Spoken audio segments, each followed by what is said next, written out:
പുതിയ പ്രതീക്ഷകളോടെ ലോകമെങ്ങും പുതുവർഷത്തെ വരവേറ്റു. ഈ അക്ഷരാർത്ഥത്തിൽ 2 വർഷത്തെ കോവിഡിൻ്റെ പീഡനത്തിന് ശേഷം, ശരിക്കും ഒരു പീഡനമായിരുന്നല്ലോ, എല്ലാം അടച്ചുമുടിക്കിടന്ന 2 വർഷക്കാലം. ഈ 2 വർഷക്കാലത്തെ കോവിഡ് സ്വാധീനത്തിന് ശേഷം, അതല്ലെങ്കിൽ ദുസ്വാധീനത്തിന് ശേഷം ലോകം ഒരു സന്തോഷത്തിൻ്റെയും സമാധാനത്തിൻ്റെയും അവസ്ഥയിലേക്ക് നീങ്ങിയത് കൂടിയായിരുന്നു ഇന്നലെ രാത്രി സാക്ഷ്യം വഹിച്ചത്. പുതുവത്സരം, ഹാപ്പി ന്യൂ ഇയർ 2023.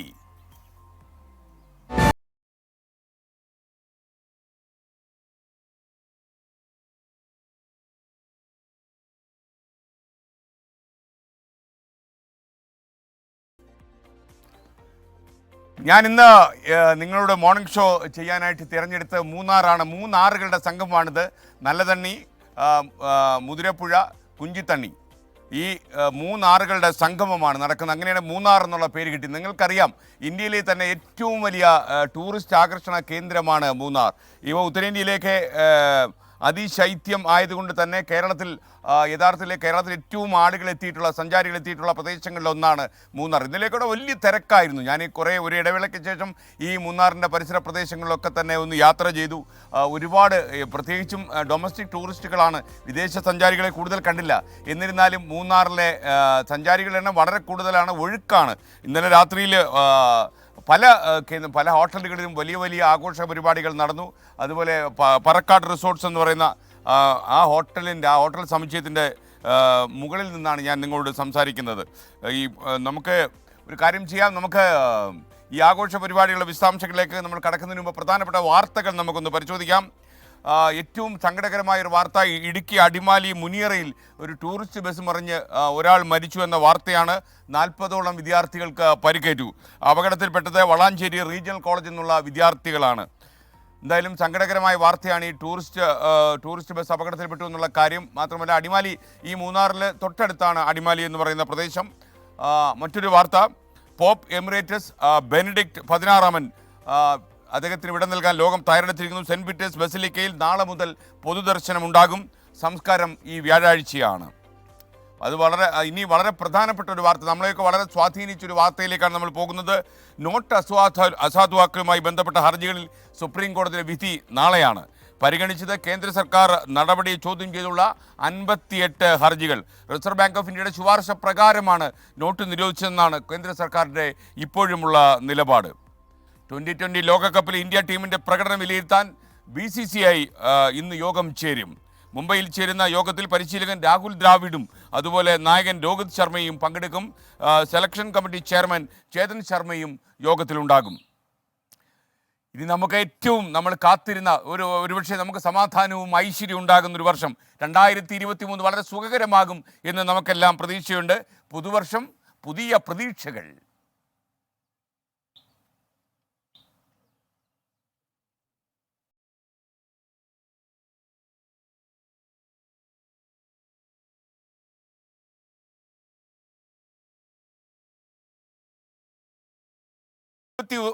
വരവേൽക്കാൻ ലോകത്തുള്ള മിക്ക രാജ്യങ്ങളും വലിയ വലിയ ആഘോഷ പരിപാടികളാണ് നടന്നത്. കരിമരുന്ന് പ്രയോഗം, ഒത്തുചേരൽ, ആർപ്പുവിളികൾ എന്ന് വേണ്ട, ഇന്നലെ പാതിരായ്ക്ക് ലോകമെമ്പാടും ആഘോഷത്തിലേക്ക് മുഖം കുത്തി വീണു എന്ന് വേണമെങ്കിൽ പറയാം.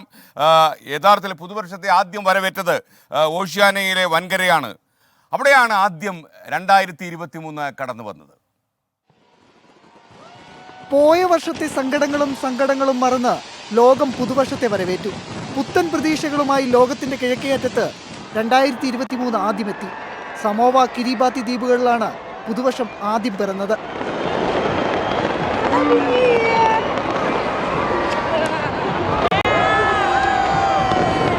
പിന്നാലെ ന്യൂസിലാൻഡും പുതുവർഷാഘോഷം തുടങ്ങി. കിഴക്കൻ മേഖലയിലെ ഓക്ലൻഡ് നഗരം 2023 വരവേറ്റു. ദീപാലങ്കാരങ്ങളും കരിമരുന്ന് പ്രകടനങ്ങളുമായാണ് ഓക്ലൻഡ് നഗരം കാത്തുനിന്നത്.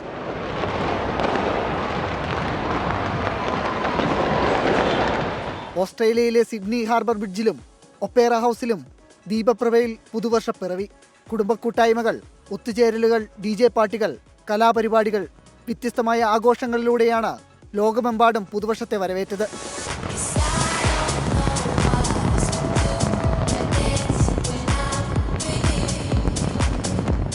ഇന്ത്യയിലെ പ്രധാന നഗരങ്ങളിലെല്ലാം ആഘോഷ പരിപാടികൾ സംഘടിപ്പിച്ചിരുന്നു. അമേരിക്കയ്ക്ക് കീഴിലുള്ള ബേക്കർ ദ്വീപ്, ഹൗലാൻ ദ്വീപ് എന്നിവിടങ്ങളിൽ ഇന്നാണ് പുതുവർഷം പിറക്കുക. പുത്തൻ പ്രതീക്ഷകളും പ്രതിജ്ഞകളുമാണ് ഓരോ പുതുവർഷത്തെയും മനോഹരമാക്കുന്നത്. എല്ലാവർക്കും 24-ന്റെ പുതുവത്സരാശംസകൾ. Research desk 24. പ്രിയപ്പെട്ട പ്രേക്ഷകരെ, മൂന്നാറിന് സമീപം ഉള്ള ഒരു പറക്കാട് റിസോർട്ട്സിൻ്റെ മട്ടുപ്പാവിലാണ് നമ്മളിപ്പോൾ ഉള്ളത്. ശരിക്കും പള്ളിവാസൽ എന്ന് പറയുന്ന എക്സാക്ട് സ്പോട്ട് എന്ന് വേണമെങ്കിൽ പറയാം. നിങ്ങൾക്കറിയാം പള്ളിവാസൽ ഏറ്റവും നല്ലൊരു ജലവൈദ്യുത പദ്ധതിയുള്ള ഹൈഡ്രോ ഇലക്ട്രിക് പ്രോജക്റ്റുള്ള സ്ഥലമാണ്. ബ്രിട്ടീഷുകാരുടെ കാലത്താണ് ഈ ജലവൈദ്യുത പദ്ധതി ആരംഭിച്ചത്. പള്ളിവാസൽ മൂന്നാറിൽ വരുന്നവരൊക്കെ തന്നെ പള്ളിവാസൽ കാണാറുണ്ട്. എന്തായാലും നമ്മളിനി മറ്റുള്ള സ്ഥലങ്ങളിലൊക്കെ എന്തൊക്കെയാണ് നടന്നതെന്നറിയാം.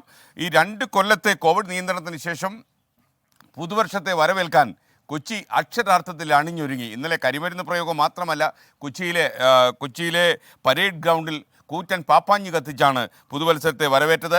അടിപൊളിയായിരുന്നു. ഇന്നലെ നമ്മൾക്ക് 24-ൻ്റെ സംപ്രേഷണവും അതുപോലെ തന്നെയായിരുന്നു. കേരളത്തിൻ്റെ വിവിധ സ്ഥലങ്ങളിൽ നടന്ന ആഘോഷ പരിപാടികളൊക്കെ തത്സമയം നമ്മൾ പതിരാവരെ ഒപ്പിയെടുത്ത് പ്രേക്ഷകരെ കാണിച്ചിരുന്നു. അത് കണ്ട പ്രേക്ഷകർക്ക് വലിയൊരു അനുഭവമായി കാണും. കാണാത്ത പ്രേക്ഷകർക്ക് ഞാനിത് പറഞ്ഞറിയിക്കുന്നു എന്ന് മാത്രമേ ഉള്ളൂ. നമ്മൾ കൊച്ചിയിൽ നടന്ന ആഘോഷത്തിലേക്കൊന്ന് കടന്നിരുന്നു. ഇന്നലെ രാത്രി 2 വർഷത്തെ ഇടവേളയ്ക്ക് ശേഷം എത്തിയ ന്യൂ ഇയർ ആഘോഷിക്കാൻ ഫോർട്ട് കൊച്ചിയിലേക്ക് ജനമൊഴുകി. പരേഡ് ഗ്രൗണ്ടിൽ സംഗീത നിശ സംഘടിപ്പിച്ചും വഴിയോരങ്ങൾ ദീപാലങ്കൃതമാക്കിയും കൊച്ചിക്കാർ പുതുവർഷത്തെ വരവേറ്റു. പോലീസിന്റെ കനത്ത സുരക്ഷയിലായിരുന്നു ഇത്തവണത്തെ ന്യൂ ഇയർ ആഘോഷങ്ങൾ. 700ഓളം പോലീസുകാരാണ് ഫോർട്ട് കൊച്ചിയിൽ മാത്രമായി സുരക്ഷ.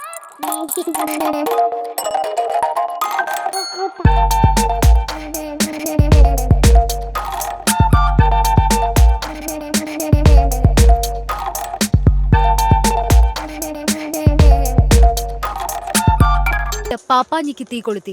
കരിമരുന്നിനങ്ങൾ നിറച്ച പാപ്പാഞ്ഞി കത്തിയമരുന്ന പുതുവർഷാഘോഷത്തിൽ പങ്കെടുക്കാൻ മറ്റ് സംസ്ഥാനങ്ങളിൽ നിന്നുപോലും കാണികളെത്തി.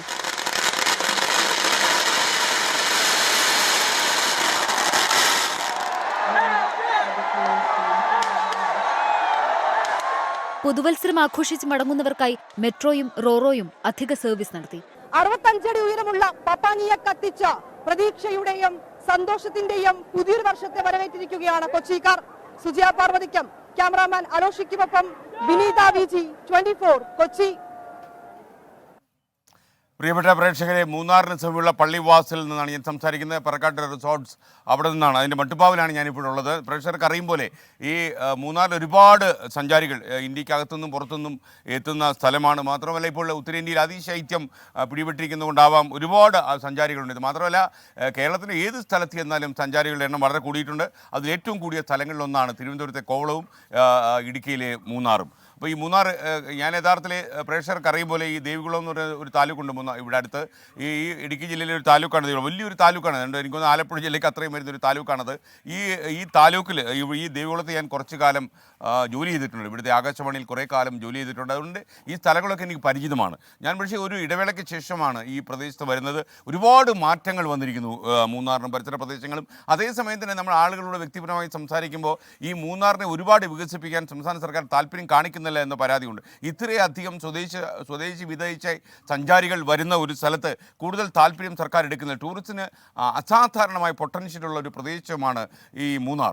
മാത്രമല്ല കണ്ണൻ ദേവൻ ടീ എസ്റ്റേറ്റ്, നമ്മുടെ ടാറ്റയുടെ കീഴിലുള്ള കണ്ണൻ ദേവൻ, ഈ തേയിലക്കാടുകൾക്കിടയിൽ മറ്റൊരു ജീവിതമുണ്ട്. ഒരുപാട് തമിഴ്നാട്ടിലെ ഒരുപാട് തൊഴിലാളികൾ അധിവസിക്കുന്ന സ്ഥലമാണ്. പെട്ടിമുടി ഇവിടെ അടുത്താണ്. നിങ്ങൾക്കറിയാം, വലിയൊരു ദുരന്തത്തിന് സാക്ഷിയായ പെട്ടിമുടി, എത്രയോ ആൾക്കാരുടെ ജീവനെടുത്ത പെട്ടിമുടി ഇവിടെ തന്നെയാണ്. അതുപോലെ രാജമല, ഒരുപാട് ടൂറിസ്റ്റ് അട്രാക്ഷൻസ് ഉള്ള പ്രദേശമാണ്. ഇനിയും അനന്ത സാധ്യതകളുള്ള ഒരു പ്രദേശമാണ്. അപ്പോൾ നമുക്ക് മൂന്നാറിനെ കുറിച്ച് കൂടുതൽ പറയാം. മാത്രമല്ല ഈ പല ദേശീയ തലത്തിലുള്ള സമിതികളുടെയും സംഘങ്ങളുടെയും കോർപ്പറേറ്റ് കമ്പനികളുടെയും ഒക്കെ മീറ്റിങ്ങുകൾ വരെ വയ്ക്കാൻ പറ്റുന്ന സ്ഥലമാണ്. കാരണം ഒരുപാട് ചൂടടിക്കുന്ന സ്ഥലത്തൊന്നും ഉത്തരേന്ത്യയിലെ ആൾക്കാർ പോകില്ല. അതുകൊണ്ട് ഇവിടെ അത്യാവശ്യം തണുത്ത് നിൽക്കുന്ന ഒരു AC ക്ലൈമറ്റാണ്. അപ്പോൾ ഇപ്പോൾ ഈ യഥാർത്ഥത്തിൽ ചില സ്ഥലത്തൊക്കെ മൈനസിനടുത്ത് തണുപ്പാണ് ഇവിടെ മൂന്നാറിലുള്ളത്. ഇലാക്കാട് എന്നൊക്കെ പറയുന്ന സ്റ്റേറ്റിൽ ഇവിടെ ശരിക്കും മൈനസ് തണുപ്പ് പോകാറുണ്ട്. ഇപ്പോൾ യഥാർത്ഥത്തിലൊരു നമുക്കൊരു +6, +4, +8 ഈ അവസ്ഥയിലാണ് നിൽക്കുന്നത്. നമ്മൾ തിരുവനന്തപുരത്തും കൊച്ചിയിലും ഒക്കെ താമസിക്കുന്ന, കോഴിക്കോടൊക്കെ നിൽക്കുന്ന ആളുകൾക്കൊക്കെ ഇവിടെ വരുമ്പോൾ വലിയ തണുപ്പായി തോന്നും. പക്ഷേ പ്രകൃതി രമണീയമായ അതിമനോഹരമായ ഈ ഭൂപ്രദേശം നിൽക്കുമ്പോൾ വേറൊരു ലോകത്ത്, കേരളത്തിൽ അല്ല എന്ന് നമുക്ക് തോന്നിപ്പോകുന്ന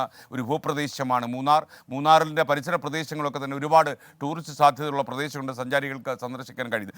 ഞാൻ ഈ പുതിയതായി വന്ന പ്രേക്ഷകർക്ക് വേണ്ടി പറയുകയാണ്, നിങ്ങൾക്കെല്ലാവർക്കും ഐശ്വര്യവും സമാധാനവും സന്തോഷമുള്ള ഒരു പുതുവത്സരം ഉണ്ടാകട്ടെ. 2023 നിങ്ങൾക്ക് അനുഭവ സമ്പന്നമാകും. സന്തോഷമാകുന്നു, ഒപ്പം നിങ്ങളുടെ മനസ്സിന് സന്തോഷം പകരുന്ന, നിങ്ങൾക്ക് ഒരുപാട് ഐശ്വര്യം പകരുന്ന ഒരു വർഷമാകട്ടെ. നമ്മൾ ഒരുപാട് അനുഭവിച്ചവരാണ് 2 കൊല്ലക്കാലം. അതിൽ നിന്നൊക്കെ മാറി നമുക്ക് ഒരുപാട് സന്തോഷവും നമ്മുടെ ബന്ധുജനങ്ങൾക്കെല്ലാം സുഖവും ഒക്കെ പകരുന്ന ഒരു വർഷമാകട്ടെ. 2023 കുറിച്ച് നമുക്കൊരു പ്രതീക്ഷയുണ്ട്. ചൈനയിലൊക്കെ കോവിഡ് പടരുന്നു എന്ന വാർത്തകൾ വരുമ്പോഴും നമ്മുടെ നാട്ടിൽ ഇനി വീണ്ടും ഒരു കോവിഡ് തിരിച്ചു വരില്ല എന്ന പ്രത്യാശയോടെ നമ്മൾ മുന്നോട്ട് പോകുന്നു. മറ്റൊരു കാര്യം, ഇന്നൊരു പ്രധാനപ്പെട്ട സംഭവം ഉണ്ടാകാൻ പോകുന്നത് നമ്മളുടെ മുൻമന്ത്രിയായ സജി ചെറിയാൻ മന്ത്രിസഭയിലേക്ക് മടങ്ങി വരുന്നു എന്ന വാർത്തയാണ്. എന്നാൽ ഏറ്റവും പ്രധാനപ്പെട്ട കാര്യം സജി ചെറിയാനെ മന്ത്രിയാക്കണോ എന്ന് തീരുമാനിക്കുന്നത് രാജ്ഭവനാണ്. ഗവർണർ ആരിഫ് മുഹമ്മദ് ഖാൻ ഈ കാര്യത്തിലൊരു തീരുമാനമെടുക്കും. അദ്ദേഹം നിയമവിദഗ്ധന്മാരുമായിട്ടൊക്കെ സംസാരിച്ചിട്ടുണ്ടെന്നാണ് നമ്മൾ മനസ്സിലാക്കുന്നത്.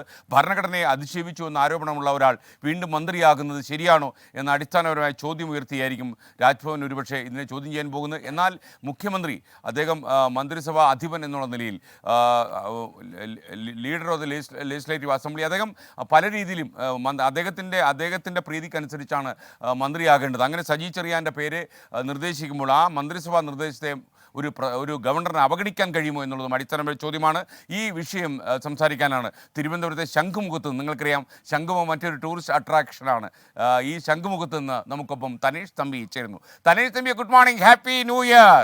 തനേഷ്, എന്തൊക്കെയാണ് വിവരങ്ങൾ, പറയൂ. Good morning SKN, happy new year. എല്ലാ പ്രേക്ഷകർക്കും ഹാപ്പി ന്യൂ ഇയർ. ഇന്ന് ഏറ്റവും പ്രധാനപ്പെട്ട ഒരു വാർത്തയായിട്ട് വരാൻ പോകുന്നത് തീർച്ചയായിട്ടും അതുതന്നെയാണ്, സജി ചെറിയാൻ്റെ മന്ത്രിസഭാ പുനഃപ്രവേശനം. അവിടെ രാജ്ഭവൻ എന്ത് നിലപാട് സ്വീകരിക്കുന്നു എന്നുള്ളതാണ് എല്ലാവരും ഉറ്റുനോക്കുന്നത്. ഇതിനോടകം തന്നെ നിയമോപദേശം തേടിയിട്ടുണ്ട്. SKN സൂചിപ്പിച്ചതുപോലെ തന്നെ മന്ത്രിസഭാ പുനഃസംഘടന വരുമ്പോൾ ആരെ മന്ത്രിയാക്കണമെന്ന് തീരുമാനിക്കാനുള്ള പൂർണ്ണമായ അധികാരമുള്ളത് തീർച്ചയായും മുഖ്യമന്ത്രിക്ക് തന്നെയാണ്. മുഖ്യമന്ത്രി നിർദ്ദേശിക്കുന്നയാളെ ഗവർണർ മന്ത്രിയാക്കി മാറ്റണം, അല്ലെങ്കിൽ മന്ത്രിയാക്കാനുള്ള സത്യപ്രതിജ്ഞയ്ക്കുള്ള ഒരുക്കങ്ങൾ നടത്തണം എന്നുള്ളതാണ് ഭരണഘടനാപരമായ ഗവർണറുടെ ബാധ്യതകളിൽ ഒന്ന്. അതുകൊണ്ട് തന്നെ ഇക്കാര്യത്തിൽ ഗവർണർക്ക് കൂടുതലൊന്നും ചെയ്യാനില്ല. പക്ഷേ ഈ ഒരു കേസ് നിലനിൽക്കുന്നത് കൊണ്ട്, അതായത് മല്ലപ്പള്ളിയിൽ നടത്തിയ പ്രസംഗത്തിന്റെ പേരിലുള്ള കേസാണ് നിലനിൽക്കുന്നത്, അത് പിൻവലിക്കണമെന്നാവശ്യപ്പെട്ട് കോടതിയിൽ ഇതിനോടകം തന്നെ അപേക്ഷ പോലീസ് നൽകിയിട്ടുണ്ട്. ആ അപേക്ഷയിൽ ഇതുവരെ കോടതി തീരുമാനമെടുത്തിട്ടില്ല. അതുകൊണ്ടാണ് ഇക്കാര്യത്തിൽ എങ്ങനെയാണ് ഒരു മുന്നോട്ട് പോകുന്നത്, അല്ലെങ്കിൽ ഇത് നിയമപരമായ എന്തെങ്കിലും തടസ്സം ഉണ്ടോ എന്നത് സംബന്ധിച്ചുള്ള ചോദ്യം ഗവർണർ ആരായുന്നത്. ഗവർണറുടെ തന്നെ രാജ്ഭവനിലെ നിയമോപദേഷ്ടാവുമായിട്ടാണ് ഇക്കാര്യത്തിൽ ആദ്യം ചോദ്യം ഉന്നയിച്ചിരിക്കുന്നത്. ഒപ്പം തന്നെ അവിടെ നിന്നും തൃപ്തികരമായ മറുപടി ലഭിക്കുന്നതിൽ ഒരുപക്ഷെ ഭരണഘടനാ വിദഗ്ധരുമായിട്ടോ മറ്റ് നിയമവിദഗ്ധരുമായിട്ടോ ഒക്കെ കൂടിയാലോചിക്കാനുള്ള സാധ്യതയാണുള്ളത്. വളരെ കുറച്ച് സമയം മാത്രമാണുള്ളത്. കാരണം ബുധനാഴ്ചയാണ് നിയമസഭ സത്യപ്രതിജ്ഞ തീരുമാനിച്ചിരിക്കുന്നത്. അതുകൊണ്ട് തന്നെ നാളെ ഗവർണർ കേരളത്തിലേക്ക് മടങ്ങിയെത്തും. 6-ാം തീയതി കേരളത്തിൽ നിന്ന് മടങ്ങിപ്പോകും. ഇതിനിടയിലുള്ള ചുരുങ്ങിയ സമയത്തിനകത്ത് മന്ത്രിയുടെ കാര്യത്തിൽ തീരുമാനമെടുക്കേണ്ടതുണ്ട്. അതുകൊണ്ട് ഇന്നോ നാളെയോ തന്നെ നിയമോപദേശം ലഭ്യമാകും എന്നാണ് പ്രതീക്ഷിക്കുന്നത്. അങ്ങനെയെങ്കിൽ ഈ നിയമോപദേശത്തിന്റെ അടിസ്ഥാനത്തിൽ ഗവർണർ എടുക്കുന്ന തീരുമാനം നിർണായകമായിരിക്കും. പ്രതിപക്ഷവും BJPയും ഒക്കെ വലിയ സമ്മർദ്ദം ഇതിനോടകം തന്നെ ഉയർത്തുന്നുണ്ട്. സജി ചെറിയാനെ വീണ്ടും മന്ത്രിയാക്കുന്നത് ഭരണഘടനയോടുള്ള അവഹേളനമാണ് എന്ന നിലയിലാണ് അവർ ആരോപണം ഉന്നയിക്കുന്നത്. അതുകൊണ്ട് തന്നെ ശക്തമായ പ്രതിഷേധം ആ വകയിലും നേരിടേണ്ടി വരുമെന്ന് ഉറപ്പാണ്. പിന്നെ നമുക്കറിയാവുന്നതുപോലെ തന്നെ രാജ്ഭവനും സർക്കാരും തമ്മിലുള്ള ബന്ധം ആടിയുടഞ്ഞു നിൽക്കുന്ന ഒരു സാഹചര്യമാണ്. ഏറ്റവും ഒടുവിൽ ക്രിസ്മസ് വിരുന്നിന് മുഖ്യമന്ത്രി പങ്കെടുക്കാതിരുന്നതും ഇപ്പോൾ നയപ്രഖ്യാപന പ്രസംഗം ഒഴിവാക്കാനുള്ള സർക്കാർ ശ്രമങ്ങളും ഒക്കെ അതിന്റെ ഏറ്റവും മൂർധന്യമായ അവസ്ഥയിലേക്ക് കാര്യങ്ങളെ കൊണ്ട് എത്തിക്കുന്നു എന്നുള്ളതാണ്. അതിനിടയിലേക്കാണ് സജി ചെറിയാൻ മന്ത്രിയായി സത്യപ്രതിജ്ഞ ചെയ്യണം എന്നുള്ള ഒരു തീരുമാനം CPIM എടുക്കുന്നതും അക്കാര്യം മുഖ്യമന്ത്രി രാജ്ഭവനെ അറിയിക്കുന്നതും. അതുകൊണ്ട് തന്നെ ഗവർണറുടെ നിലപാട് അത് അങ്ങേയറ്റം നിർണായകമാണ് എന്ന് പറയാതിരിക്കാൻ കഴിയില്ല. SKN രാവിലെ പ്രേക്ഷകർക്ക് വീണ്ടും സ്വാഗതം. നിങ്ങൾ കാണുന്നത് മൂന്നാറിൽ നിന്ന് അവതരിപ്പിക്കുന്ന ഗുഡ് മോർണിംഗ് പ്രോഗ്രാമാണ്. 3 മണിക്കൂർ ദൈർഘ്യത്തിൽ പോകുന്ന ഈ പരിപാടി ഇടുക്കി ജില്ലയിലെ മൂന്നാറിൽ നിന്നായിരിക്കും പ്രേക്ഷകർ കാണുക. മൂന്നാറിലെ പള്ളിവാസൽ എന്ന സ്ഥലത്ത് റിസോർട്ടിലാണ് ഞാനിപ്പോൾ ഉള്ളത്. അപ്പോൾ ഒരുപക്ഷെ ഈ സഞ്ചാരികൾ ഒരുപാട് എത്തിയിട്ടുണ്ട്. അതിൻ്റെ സന്തോഷത്തിലാണ് മിക്ക റിസോർട്ട് ഉടമകളും. അതിലൊരാളാണ് പ്രകാശ് പറക്കാട്ട്. അപ്പോൾ നമസ്കാരം, good morning, happy new year. Okay, താങ്കളൊക്കെ ഇന്ന് വളരെ സന്തോഷത്തിലാണെന്ന് എനിക്കറിയാം. കോവിഡിന് ശേഷം നല്ലൊരു കച്ചവടം എന്ന് വേണമെങ്കിൽ പറയാം അല്ലേ. അപ്പൊ ഈ റിസോർട്ട് വന്നിട്ട് എത്ര കാലമായി? ഇതിപ്പോ 6 വർഷമായി സാറേ. ഓക്കെ, കാര്യങ്ങളൊക്കെ എങ്ങനെ പോകുന്നു? നന്നായിട്ട് പോകുന്നു. ഈ വന്നിരിക്കുന്ന സഞ്ചാരികൾ കൂടുതലും ഇന്ത്യക്കകത്തു നിന്നുള്ളതാണോ? ഇന്ത്യക്കകത്തുണ്ട്, പുറത്തുള്ളവർ വന്നു തുടങ്ങിയിട്ടുണ്ട്. ഇപ്പൊ വന്നു തുടങ്ങിയിട്ടുണ്ട്. ഈ പുറത്തുള്ള സഞ്ചാരികൾ നമ്മളെങ്ങനെ ഡീൽ ചെയ്യുന്നത്? അവരൊക്കെ നമ്മളെ കോവിഡിന്റെ എല്ലാ മാനദണ്ഡങ്ങളും അനുസരിച്ചിട്ടാണ് ചെയ്യുന്നത്. ഇതുപോലുള്ള റിസോർട്ടുകളുടെ ഓണേഴ്സിനോട് സംസാരിക്കുമ്പോഴേ അവരെപ്പോഴും പറയുന്ന ഒരു കാര്യം, ഒരു അവഗണനയുടെ ഒരു സംഭവം ഇവിടെ ഉണ്ട്. അതുകൊണ്ടാണ് മൂന്നാർ അല്ലെങ്കിൽ ഒരുപാട് മുന്നോട്ട് ഭയങ്കരമായിട്ട് മുന്നോട്ട് പോകേണ്ട സ്ഥലമാണ് മൂന്നാർ. കാരണം ഇന്ത്യയിൽ തന്നെ 5ാമത്തെ മസ്റ്റായിട്ട് കാണേണ്ട സ്ഥലങ്ങളിൽ 5ാമത്തെ സ്ഥലമാണ് മൂന്നാറിനുള്ളത്. അതിനനുസരിച്ചുള്ള ഒരു പരിഗണന മൂന്നാറിന് കിട്ടുന്നില്ല. അതാണ് അങ്ങയുടെ ആവശ്യം. അതെ അതെ. ഓക്കെ, താങ്കൾ പ്രകാശിന്റെ ധർമ്മപത്നി അല്ലേ? താങ്കളും ഈ സ്ഥാപനമായിട്ട് തന്നെ ബന്ധപ്പെട്ട് നിൽക്കുകയാണോ അതോ പ്രീതി? അതെ അതെ, ഞാൻ കൂടുതലും പറക്കാട്ട് ജുവൽസ് ആണ് നോക്കുന്നത്. എന്നാലും നമ്മൾ ആഘോഷവേളകളിലൊക്കെ ഇവിടെ കാണും. അപ്പൊ ഇവിടുത്തെ ഈ ടൂറിസ്റ്റിലെ ഒരുപാട് സ്ത്രീകൾ വരാറുണ്ടോ? എങ്ങനെയാണ്? സേഫായ സ്ഥലമാണോ? സേഫായി. നമ്മുടെയൊക്കെ റിസോർട്ട് എന്ന് പറഞ്ഞാൽ കംപ്ലീറ്റ് സേഫായി. ഇപ്പൊ ലേഡീസ് തന്നെയായിട്ട് ഒത്തിരി പേരും വരുന്നുണ്ട് ഇവിടെ. ലേഡീസ് ഒള്ളി പ്രോഗ്രാം ഇട്ട് വരുന്നുണ്ട്. അങ്ങനെ സേഫാണ്, 100% സേഫ്. പ്രശ്നമില്ല. വന്നവര് തന്നെയാണ് റിപ്പീറ്റ് വരുന്നത്. സ്ത്രീകളൊക്കെ വരുന്നത് ഈ നവംബർ ഡിസംബർ ജനുവരി എപ്പോഴും സീസൺ ആണല്ലോ. ഈ ക്രിസ്മസ് പുതുവത്സര കാലം നിങ്ങൾ തകർത്തോ? ഓ നന്നായി, എല്ലാരും ലോക്കൽ ടൂറിസം കണ്ടമാനം കൂടി. അതാണ് ഏറ്റവും വലിയ പ്രത്യേകത. കൊറോണയ്ക്ക് ശേഷം എല്ലാവരും. അപ്പൊ ഈ സന്തോഷത്തിൽ ഈ ഒരു വർഷം കംപ്ലീറ്റ് കഴിയുക. Okay, thank you. Good morning, happy new year. Okay, thank you. അപ്പോൾ ഇത് പൊതുവേ എനിക്ക് തോന്നുന്നത് സഞ്ചാരികൾ കൂടുതൽ വന്നത് കാരണം ഇവിടുത്തെ കടകളിലൊക്കെ തന്നെ നല്ല സെയിൽസ്. ഇന്നലെയൊക്കെ മൂന്നാർ ടൗണിൽ വലിയ തിരക്കായിരുന്നു. ഞാൻ കണ്ടപ്പോൾ ഒരുപാട് തിരക്കുണ്ട്. മാത്രമല്ല മിക്ക കടകളുടെയും ഓണേഴ്സിൻ്റെ, മുതലാളിമാരുടെ മുഖത്തൊക്കെ ഒരു സന്തോഷമുണ്ട്. അതല്ലേ വേണ്ടത്. കാര്യം ഈ കടയൊക്കെ തുറന്നു വെച്ചിട്ട് പട്ടിണി കടവിൽ ഇരിക്കുക എന്ന് പറഞ്ഞാൽ ഒരിക്കലും ശരിയല്ലോ. ഇവിടെ നമ്മൾ നേരത്തെ പണ്ടൊരിക്കൽ പരിചയപ്പെടുത്തിയാണ് ഇദ്ദേഹം. ഒരു എത്ര വയസ്സായി ഇപ്പോൾ? 6 വയസ്സ്. എന്താ മോൻ്റെ പേര്? ഓക്കെ, എനിക്കിതിൻ്റെ പുറത്തുനിന്ന് കയറണമെന്നുണ്ടായിരുന്നു മോനെ. പക്ഷേ പ്രശ്നം ഞാൻ അങ്കിള് മുണ്ടാ കൊടുത്തിരിക്കുന്നത്. മുണ്ടെങ്ങാണം ഉരിഞ്ഞെങ്ങാണം പോയി കഴിഞ്ഞാൽ ടെൻഷാവൂലേ. അപ്പോൾ ഇതെന്നാ കുതിര സവാരി എത്ര കാലമായി പഠിച്ചിട്ട്? അവിടെ നില്ല് കുതിരേ. ഇപ്പോൾ എവിടേക്കാണ് ഇത് ഓടിച്ചു പോവാ സാറിന്? സ്കൂളിൽ ഇതിൽ കൊണ്ടാണോ പോകുന്നത്? സ്കൂളിൽ ഇത് പോവോ? സ്കൂളിൽ പോവോ? എന്തൊരു ടീച്ചേഴ്സൊക്കെ എന്തോ പറയും? ഇതാരാ പഠിപ്പിച്ചേ? അച്ഛനാണോ പഠിപ്പിച്ചത്? അച്ഛൻ കുതിരക്കാരനാണോ? ഓക്കെ. അപ്പോൾ ഒരു കാര്യം ചെയ്യാം, മോനൊന്ന് കുതിര ഓടിച്ച് നമുക്ക് പ്രേക്ഷകരെ ഒന്ന് കാണിച്ചു കൊടുക്കാം. പുതുവത്സരമല്ലേ മോന്, ഹാപ്പി ന്യൂ ഇയർ കേട്ടോ. നല്ല സവാരിയാണെങ്കിൽ മുട്ടായി വാങ്ങിച്ചു തരും. Okay, ready. Okay, bye. കുതിരയ്ക്ക് എല്ലാ അഭിപ്രായം പറയാനുണ്ടോ? പുള്ളി മൗനത്തിലാണ്ടിരിക്കുകയാണ്. ഓക്കെ മോനെ, ഓടിച്ചോ.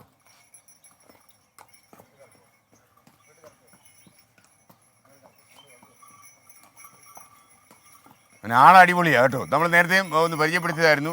വളരെ വേഗത്തിലൊക്കെ അവൻ പാഞ്ഞു പോവും. എൻ്റെ അയ്യോ ചേട്ടാ. മാത്രമല്ല എനിക്കിതിൻ്റെ പുറത്ത് സത്യം പറഞ്ഞാൽ പ്രേക്ഷകരൊന്ന് കയറണമെന്നുണ്ടായിരുന്നു. പക്ഷേ ഇന്ന് മുണ്ടായിപ്പോയി. അല്ലെ മാത്രമല്ല ഈ ജനുവരി 1-ാം തീയതി ഞാൻ പാൻറ്റൊക്കെ ഇട്ട് വന്ന് ഇത്രയും കാലം മുണ്ടെടുത്തിട്ട് കാര്യമില്ലെന്ന് വരും പ്രേക്ഷകർ പറയുന്നത് എനിക്കറിയാം. അതുകൊണ്ടാണ് ഞാൻ ഇന്ന് ശരിക്കും അല്ലെങ്കിൽ ഈ കുതിരയെ ഓടിച്ച് മൂന്നാറിലൂടെയൊക്കെ ഒന്ന് പോകണമെന്ന് എനിക്ക് നല്ല ആഗ്രഹം ഉണ്ടായിരുന്നു. കാര്യം കുതിര ആന പോലെയാണ്, നമുക്ക് എപ്പോഴും കുതിരയുടെ അട്രാക്ഷനാണ്. ഒരു കുതിര ശക്തി എന്ന് പറയുമ്പോൾ അതൊന്ന് വേറെ തന്നെയാണല്ലോ. അപ്പോൾ മോനെ നീ വേഗം ഓടിച്ചു വയ്ക്കോളൂ കേട്ടോ. റെഡി, ഓടിച്ചോ. തകർത്തോളൂ നീ. ഓക്കെ. ഓടിച്ചു വയ്ക്കോ. അപ്പോൾ ഇനിയിപ്പോൾ നമുക്ക് കടമക്കുടിയിൽ നിന്ന് വിഷ്ണു സുരേഷ് നമുക്കൊപ്പം ചേരുകയാണ്. ഇന്ന് യഥാർത്ഥത്തിൽ പുതുവർഷത്തെ കൊച്ചി വരവേറ്റത് വളരെ ആഘോഷത്തോടെയാണ്. ഒരു നീണ്ട ഇടവേളയ്ക്ക് ശേഷം നടന്ന കാർണിവലിൽ ലക്ഷക്കണക്കിന് ആളുകൾ പങ്കെടുത്തു എന്നാണ് വിഷ്ണു സുരേഷ് റിപ്പോർട്ട് ചെയ്യുന്നത്. ഇന്നലെ ഈ കാർണിവലിൻ്റെ വിശദാംശങ്ങളൊക്കെ നമ്മൾ കാണിച്ചിരുന്നു. ഇന്നലെ വൈകിട്ട് നടന്ന കാർണിവലിൽ ഒരു യഥാർത്ഥത്തിൽ 10 ദിവസം നീണ്ടുന്ന ആഘോഷ പരിപാടികൾക്കാണ് സമാപനമുണ്ടായത്. ഏതായാലും ഫോർട്ട് കൊച്ചിയിലെ പുതുവർഷാഘോഷം സമാപിക്കുകയാണ്. കൊച്ചിയിലെ കടമക്കുടിയിൽ നിന്നാണ് Vishnu Suresh. Happy new year, good morning. Vishnu, എന്തൊക്കെയാണ് യഥാർത്ഥത്തിൽ നാളെയാണോ സമാപിക്കുന്നത്? എങ്ങനെയാണ് ഇതിൻ്റെ പറയൂ. Happy new year. 2 വർഷത്തെ ഇടവേളയ്ക്ക് ശേഷം കൊച്ചിക്കാർ ഈ ന്യൂ ഇയർ ആഘോഷം അതിൻ്റെ എല്ലാ പാലനതയിലും ആഘോഷം അടിപൊളിയാക്കിയെന്ന് തന്നെ പറയാം. ഇന്നലെ രാത്രി 12 മണിയോടുകൂടി തന്നെ പപ്പാഞ്ഞിയെ കത്തിച്ചാണ് ആഘോഷങ്ങൾക്ക് പരിസമാപ്തിയായത്. പക്ഷേ കാർണിവലുമായി ബന്ധപ്പെട്ട് ഇന്ന് 3:30 കൊച്ചി വെളി ഗ്രൗണ്ടിൽ നിന്ന് ആരംഭിക്കുന്ന കാർണിവൽ റാലിയോടുകൂടിയാണ് സമാപനം ഉണ്ടാകുക. 10 ദിവസം ഫോർട്ട് കൊച്ചിയിൽ അതിഗംഭീരമായ പരിപാടികൾ ഉണ്ടായിരുന്നു. ഒരുപാട് സാംസ്കാരിക പരിപാടികൾ ഉണ്ടായിരുന്നു, മത്സരങ്ങളുണ്ടായിരുന്നു. ആ പരിപാടികളുടെ എല്ലാം സമ്മാനദാനവും ഇന്ന് വൈകിട്ട് 3 മണിയോടുകൂടി വെളി ഗ്രൗണ്ടിൽ നടക്കുമെന്നാണ് മനസ്സിലാക്കുന്നത്. കാർണിവലും റാലിയും വലിയ ജനപങ്കാളിത്തം ഉണ്ടാകുമെന്ന് തന്നെയാണ് പ്രതീക്ഷിക്കുന്നത്. കാരണം 2 വർഷത്തെ ഇടവേളയ്ക്ക് ശേഷമാണ് ഈ കാർണിവൽ ഇത്തവണ നടന്നത്. അതുകൊണ്ട് തന്നെ ഏകദേശം 2 ലക്ഷത്തിലധികം ആളുകൾ ഇന്നലെ കൊച്ചിയിൽ കാർണിവലിൽ കൂടാൻ എത്തിയിട്ടുണ്ട് എന്നുള്ളതാണ് പ്രാഥമികമായ കണക്ക്. ഇതിൽ ചില ആളുകൾക്ക് ഈ തിക്കിലും തിരക്കിലുമെല്ലാം പെട്ട് ചില ശാരീരിക അസ്വസ്ഥതകൾ ഉണ്ടായതായി ലഭിക്കുന്ന റിപ്പോർട്ടുകളുണ്ട്. അവരെ ആശുപത്രിയിൽ പ്രവേശിച്ചും മറ്റ് ആശങ്കപ്പെടേണ്ട സാഹചര്യങ്ങൾ ഒന്നും തന്നെ ഉണ്ടായില്ല. ഒപ്പം ഈ സുരക്ഷാ വീഴ്ചകളോ അല്ലെങ്കിൽ അത്തരം പരാതികളോ ഒന്നും തന്നെ ഈ ഈ ഘട്ടത്തിൽ ഇതുവരെ ഉയർന്നു വന്നിട്ടില്ല. മറ്റ് അനിഷ്ട സംഭവങ്ങളൊന്നും തന്നെ ഈ കാർണിവൽ ആഘോഷവുമായി ബന്ധപ്പെട്ട് കൊച്ചിയിൽ ഇതുവരെ ഉയർന്നു വന്നിട്ടില്ല എന്നുള്ളതാണ് ഏറ്റവും പ്രധാനപ്പെട്ട കാര്യം. S K.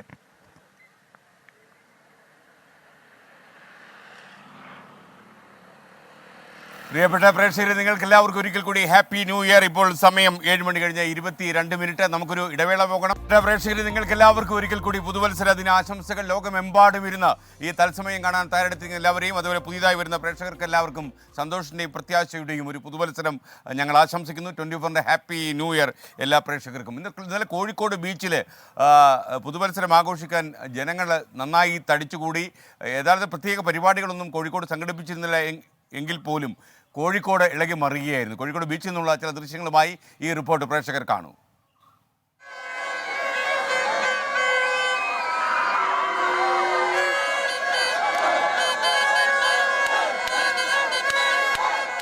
പുതുവത്സര ദിനം ആഘോഷിക്കാൻ കോഴിക്കോട് ബീച്ചിൽ ഇത്രയും ആളുകൾ ഒത്തുകൂടുന്നത് ഏറെക്കാലത്തിന് ശേഷമാണ്. ഉച്ച മുതൽ തന്നെ ബീച്ചിലേക്ക് ആളുകൾ കൂട്ടത്തോടെ ഒഴുകിയെത്തി. രാത്രിയോടെ ബീച്ച് ആഘോഷ മൂഡിലേക്ക്. കൊല്ലത്തുനിന്ന് വരുവാ ഇത് ആഘോഷിക്കാൻ വേണ്ടി വന്നേ. ഇതൊരു പ്രത്യേക വൈബായി കാണാൻ വേണ്ടി വന്നതായിരുന്നു. കോഴിക്കോട് അറിയപ്പെട്ട ഒരു ബീച്ചല്ലേ, അതുകൊണ്ട് ഈ ഇവിടുന്ന് അടിപൊളി. കൊല്ലം ബീച്ച് കണ്ടേക്കാട്ടിൽ കോഴിക്കോട് ബീച്ചാണ് നല്ലത്. കഴിഞ്ഞ പ്രാവശ്യം വന്നപ്പോ ഇത്ര ഉണ്ടായില്ല, ഇപ്പൊ 1 കിലോമീറ്ററോളം അങ്ങോട്ട് വണ്ടി വെച്ചിട്ടാണ് ഇപ്പൊ നടന്നു വരുന്നത്. പോലീസിന്റെ കർശന നിയന്ത്രണത്തിലായിരുന്നു ആഘോഷം. എന്നാൽ ഫോർട്ട് കൊച്ചിയിലും കോവളത്തും ഒരുക്കിയതുപോലെ പുതുവർഷത്തെ വരവേൽക്കാൻ പ്രത്യേകം പരിപാടികൾ ഒന്നുമില്ലാത്തത് ചിലരെ നിരാശപ്പെടുത്തി. അടിപൊളി, പക്ഷെ ഒരു തുള്ളാനുള്ള ഒരു ആവേശം കിട്ടിയില്ല. ഒരു സങ്കടമുള്ളൂ. കോഴിക്കോട് നഗരസഭയിൽ ഇങ്ങനെ ഉണ്ടാവാൻ പാടില്ല. നല്ലൊരു നഗരസഭയും ആൾക്കാരൊക്കെ ഉള്ള ഈ സ്ഥലത്ത് തീർച്ചയായും നല്ല പരിപാടികൾ ഗവൺമെന്റിന്റെ ഭാഗത്തു ഉണ്ടാവേണ്ടതായിരുന്നു. കോവിഡ് കൊണ്ടുപോയ 2 വർഷങ്ങൾക്ക് ശേഷം പുതുവത്സര ദിനം ആഘോഷമായതോടെ കോഴിക്കോട് ബീച്ചിലെ വിപണികളും സജീവമായി. പുതുവത്സര രാവ് കോഴിക്കോടിന്റെ ആഘോഷങ്ങളുടെ തുടക്കം മാത്രം. ഇനി കാത്തിരിക്കുന്നത് കലയുടെ ദിനരാത്രങ്ങൾ. പുതുപ്പാടിക്കൊപ്പം അർജുൻ മട്ടന്നൂർ, 24 കോഴിക്കോട്. മലബാറിലും ഇന്നലെ ആഘോഷ പരിപാടികൾ തകർത്തു. മലബാറിൽ ഉടനീളം യഥാർത്ഥത്തിൽ പുതുവത്സരം ഒരു ആവേശമായിട്ടാണ് കണ്ടത്. ഇതെല്ലാം പ്രകടമാക്കുന്നത് ഒരു വലിയ ഇടവേള യഥാർത്ഥത്തിൽ നമ്മളെ വല്ലാണ്ട് തളർത്തിക്കളഞ്ഞു എന്നുള്ളതാണ്. ആ തളർച്ചയിൽ നിന്ന് ഒന്ന് പറന്നുയരുന്ന കാഴ്ചയാണ് മലബാറിലും കണ്ടത്. മലബാറിലെ കണ്ണൂരിലെ ധർമ്മടം തുരുത്തിൽ നിന്ന് മലബാറിലെ വിശേഷങ്ങളുമായി പുതുവത്സരത്തെ ആഘോഷിക്കാൻ നടത്തിയ വിശേഷങ്ങളുമായി ദീപക് ധർമ്മടം നമുക്കൊപ്പം തത്സമയം ചേരുന്നു. Deepak, good morning, happy new year, welcome to Munnar. Very good morning S K N, happy new year. അപ്പോൾ എസ് കെ എൻ മൂന്നാറിൽ നിന്നും തത്സമയം ചെയ്യുമ്പോൾ ഒരു ടൂറിസം കേന്ദ്രം, മലബാറിലെ ഒരു ടൂറിസം കേന്ദ്രം തന്നെ വേണമെന്നുള്ളതുകൊണ്ടാണ് നമ്മൾ ധർമ്മടം തുരുത്ത് തിരഞ്ഞെടുത്തത്. എസ് കെ എൻ ധർമ്മടം തുരുത്തിൽ ഇതാ എസ് കെ എൻ കാണാം. ഇപ്പം നമ്മളെ ക്യാമറാമാൻ രാജേഷ് വെള്ളരിക്കുണ്ട്. ഒന്ന് സൂമിൻ ചെയ്താൽ ഇതാണ് ധർമ്മടം തുരുത്ത് എസ് കെ എൻ. അതായത് കടലിന് നടുവിൽ ഒരു തുരുത്ത്, പച്ചപ്പിൻ്റെ തുരുത്താണ്. ഇതിനകത്തൊരു കിണറുണ്ട്. യഥാർത്ഥത്തിൽ ഇത് നേരത്തെ ബ്രിട്ടീഷ് ഭരണകാലത്ത് ഈ ഭരണകൂടത്തിൻ്റെ പ്രതിനിധികൾ, സായിബന്മാർ ഹോളിഡേ ചെലവഴിക്കാൻ വേണ്ടി വന്നിരുന്ന ഒരു ടൂറിസം കേന്ദ്രമാണ്. ഇപ്പോൾ ഞാൻ നിൽക്കുന്നത് ധർമ്മടം ബീച്ചാണ്. നമുക്കൊന്ന് രാജേഷ് ഒന്ന് പാൻ ചെയ്യുമ്പോൾ എസ് കെ എൻ ഏഷ്യയിലെ തന്നെ ഏറ്റവും വലിയ ഡ്രൈവിൻ ബീച്ച് ഈ ബീച്ചിൻ്റെ അങ്ങേ അറ്റത്താണ്. അതായത് Muzhappilangad drive-in beach S K N. ഇന്നലെയൊക്കെ ഇവിടെ ജനാരവമായിരുന്നു, ജനസഹസ്രങ്ങൾ അല്ലെങ്കിൽ ജനസാഗരം ഒഴുകുന്ന കാഴ്ചയായിരുന്നു. ഇതാ എസ് കെ എൻ നമുക്ക് കാണാം. ഇതാണ് ഈ ബീച്ചിൻ്റെ അങ്ങേയറ്റം, അതാണ് ഡ്രൈവിൻ ബീച്ച്, ഏഷ്യയിലെ ഏറ്റവും വലിയ ഡ്രൈവിൻ ബീച്ച്. ഇന്നലെ ഇവിടെ ധർമ്മടം കാർണിവൽ നടക്കുകയായിരുന്നു. ഈ കാർണിവൽ ആഘോഷത്തിനൊപ്പം ഇവിടെ ഈ ബീച്ചിൽ ജനം അടിച്ചു പൊളിക്കുന്ന ഒരു കാഴ്ചയാണ്. എസ് കെ എൻ ഏറ്റവും പ്രധാനപ്പെട്ട കാര്യം, ഈ മലബാറിലെ എല്ലാ കേന്ദ്രങ്ങളിലും ഈ നേരത്തെ അർജുൻ മട്ടന്നൂരിൻ്റെ സ്റ്റോറി നമ്മൾ കണ്ടു. ഇത് കോഴിക്കോട് ബീച്ചിലെ, അതുപോലെ Dharmadam beach, Muzhappilangad beach, Payyambalam beach, അങ്ങോട്ട് കാസർഗോഡേക്ക് എത്തുമ്പോൾ ബേക്കൽ ബീച്ച്. അപ്പോൾ ഇങ്ങനെ പൊന്നാനി മുതൽ ഇങ്ങോട്ട് നോക്കിയാൽ മലബാറിലെ തീരങ്ങളെല്ലാം ന്യൂ ഇയർ ആഘോഷത്തിൻ്റെ ലഹരിയിലായിരുന്നു എസ് കെ എൻ. അക്ഷരാർത്ഥത്തിൽ എസ് കെ എൻ നേരത്തെ പറഞ്ഞ പോലെ ഈ ഒരു ഇടവേളയ്ക്ക് ശേഷം ജനം അടിച്ചു പൊളിക്കുന്ന, അർമാദിക്കുന്ന കാഴ്ചകളാണ്. നമുക്കിതാ ബീച്ചിലേക്ക് പോകുമ്പോൾ ഇതാ ചെറുപ്പക്കാരിവിടെ ക്രിക്കറ്റ് കളിക്ക് തയ്യാറെടുക്കുന്ന ഒരു കാഴ്ച കാണാം. അതിൻ്റെ തൊട്ടുപുറത്ത് തന്നെ രണ്ടുപേർ മെഡിറ്റേറ്റ് ചെയ്യുന്ന കാഴ്ചയും കാണാം. അപ്പോൾ അങ്ങനെ ഈ ധർമ്മടം തുരുത്തിന് സവിശേഷതകളേറെയുണ്ട് സ്കെയിൻ. പക്ഷേ നിർഭാഗ്യവശാൽ ഒരു ടൂറിസത്തിൻ്റെ അനന്ത സാധ്യതകൾ ഇന്നും പ്രയോജനപ്പെടുത്താതെ ഇപ്പോഴും വികസനത്തിൻ്റെ അനന്ത സാധ്യതയുണ്ട്. പക്ഷേ എന്നാൽ ഇപ്പോൾ വികസനം ഒരു പരിധിവരെ പതുക്കെ ശരിയായി വരുന്നു. കാരണം ഇവിടെ ബീച്ച് ടൂറിസം സെൻറ്റർ എന്നുള്ള നിലയിൽ DTPCയുടെ ഒരു പദ്ധതി ആരംഭിച്ചിരിക്കുന്നു. വലിയ രീതിയിലുള്ള ഒരു ടൂറിസം കോറിഡോർ ഈ മേഖലയിൽ വളർന്നു വരികയുമുണ്ട്. ഏതായാലും ഈ പുതുവത്സരം പൊതുവിൽ കേരളത്തിൻ്റെ ടൂറിസം വികസനത്തിന് നമ്മുടെ മന്ത്രി മുഹമ്മദ് റിയാസൊക്കെ ഇങ്ങനെ ഓടി നടന്ന് കാര്യങ്ങൾ ചെയ്യുമ്പോൾ നമുക്കൊരു പ്രതീക്ഷയ്ക്ക് വകയുണ്ട്. അതുപോലെ എല്ലാ സ്ഥലത്തും വലിയ രീതിയിലുള്ള പുതുവത്സരാഘോഷ തിരക്കുണ്ടായതും അനുകൂലമായ ഒരു സൂചനയായി നമുക്ക് കാണാം SKN. അപ്പോൾ SKNനും നമ്മുടെ മൂന്നാറിലുള്ള ദിലീപ് കുമാർ എല്ലാ സംഘത്തിനും ഹാപ്പി ന്യൂ ഇയർ. മലബാർ ടീമിൻ്റെ 24 മലബാർ ടീമിൻ്റെ പുതുവത്സരാശംസകൾ.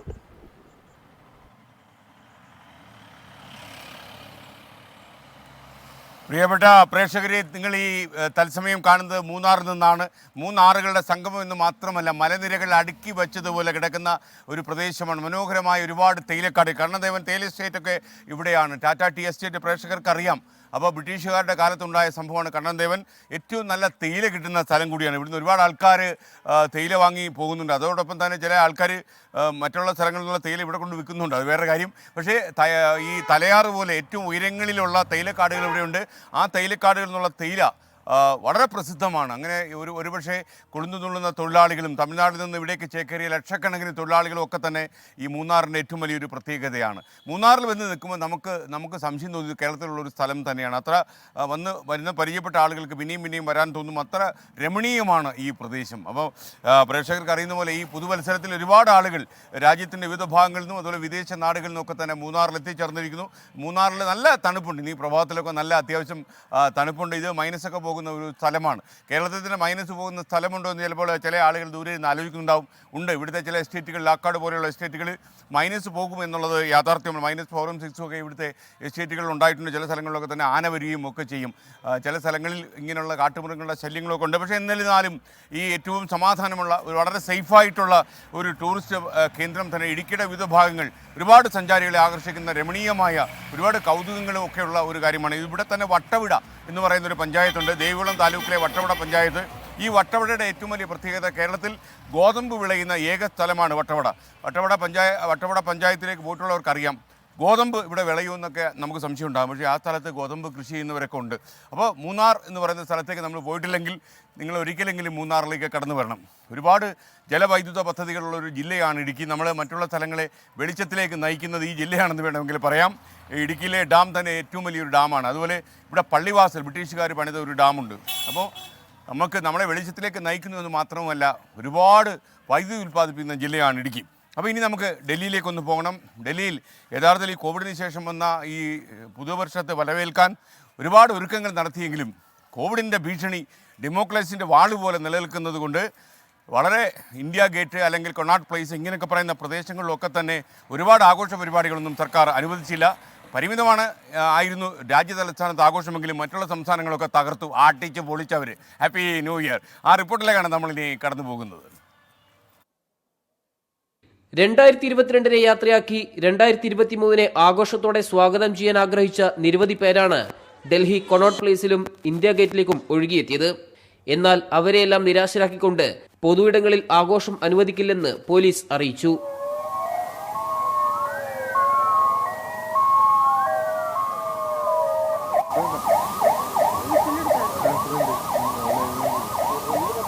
Before it was last year, compared to last year, it is much better than this.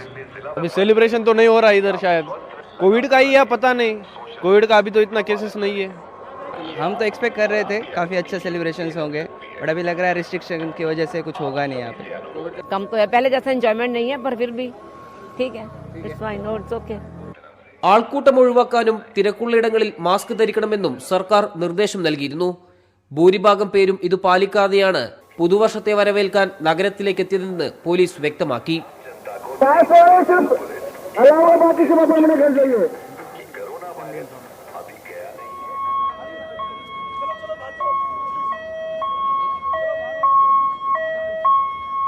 റെസ്റ്റോറന്റുകളിലും പബ്ബുകളിലും 12 മണി കഴിഞ്ഞും ആഘോഷം നീണ്ടു.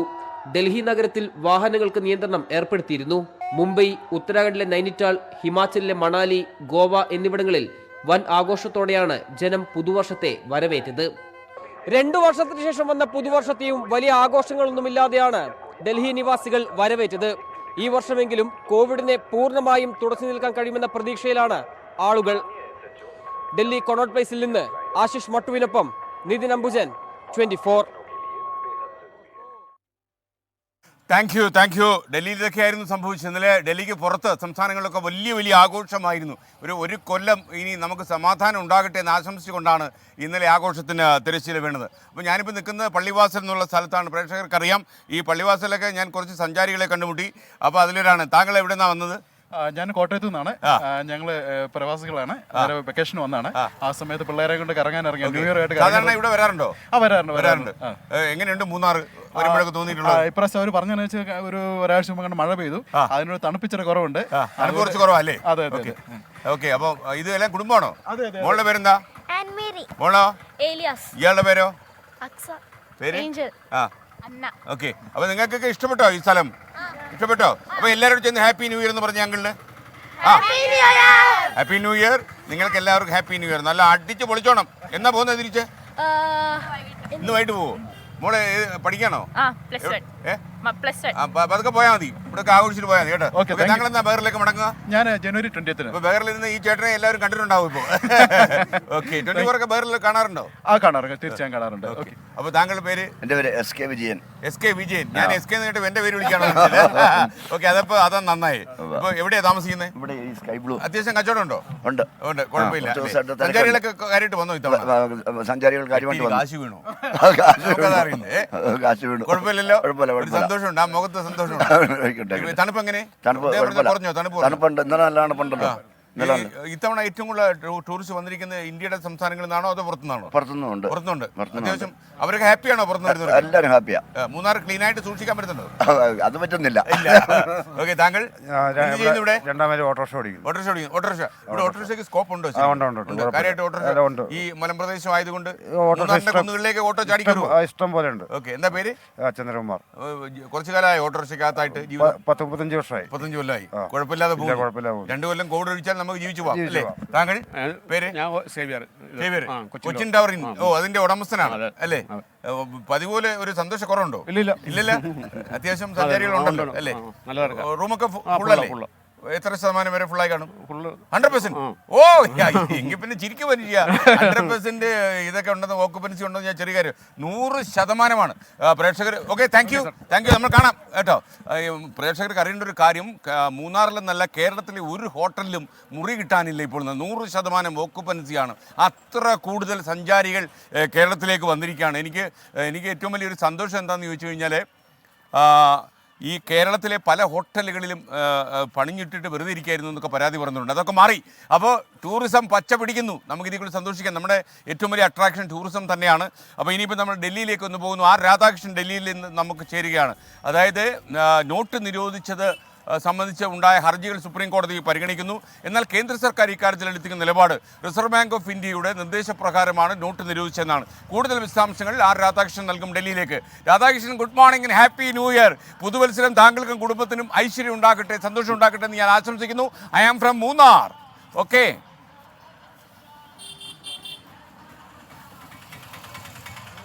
ഹാപ്പി ന്യൂ ഇയർ എസ്കെനും അതുപോലെ തന്നെ 24-ന്റെ എല്ലാ കൊച്ചിയിലുള്ള നമ്മുടെ സഹപ്രവർത്തകർക്കും ഹാപ്പി ന്യൂ ഇയർ.